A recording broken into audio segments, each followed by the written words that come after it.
preface by saying that I am an ASM at a Toyota dealership, so I deal with this stuff every day. Let's start off by talking about Toyota's maintenance schedule. Pretty much every car made by Toyota from the early 2010s to present has had a very similar maintenance schedule.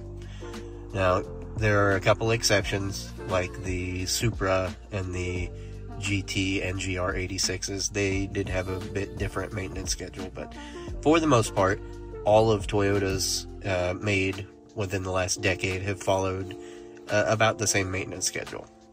Now, given the couple exceptions, the Supra and the GR and GT 86s, we're not talking about them. We're talking about every other new Toyota.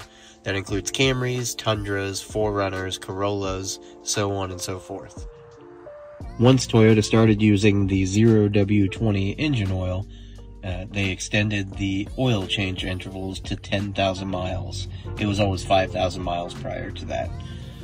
So Toyota's maintenance schedule was the first 5,000 miles was only a tire rotation.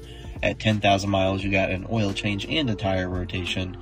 And then the cycle continues up until 30,000 miles. I've seen a bunch of owners of these cars talking on either the Facebook groups or on forums about the maintenance schedule and about when they hit their 5,000 mile mark, either calling the dealer or going into the dealer for their 5,000 mile maintenance and only receiving a tire rotation. And that's not correct.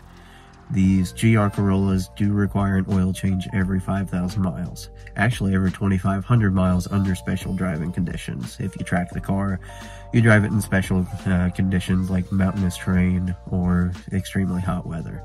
So keep that in mind. When you get to the 5,000 mile service interval, the Toyota EFI tank additive is for Hawaii vehicles only.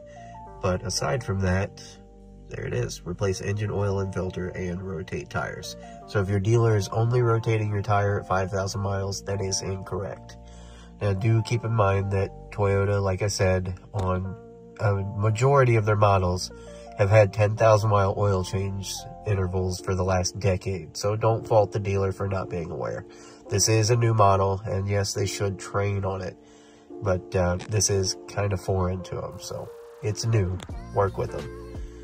Now, at 10,000 miles, it also gets a whole lot of stuff checked, but basically, it's an oil change and tire rotation. The big one I want to talk about, though, is 20,000 miles, and this is completely different than any other Toyota maker model in the US today. And they did add a lot more maintenance that you need to do to this car at the 20,000 mile mark. So, basically the same stuff up until you get to the brake fluid. Toyota does recommend to replace the brake fluid at 20,000 miles, along with the engine air filter, of course the engine oil and filter. You replace the rear differential oil, the transfer case oil, and rotate tires. That's not something Toyota's had, at least for a very long time. So make sure that your dealer is performing these items. Now again, the dealership should be trained on these cars, but as an owner, do your due diligence and make sure that you're getting the service that you should be. Now, with the purchase of a new Toyota vehicle, you do get 2 years or 25,000 miles worth of prepaid maintenance.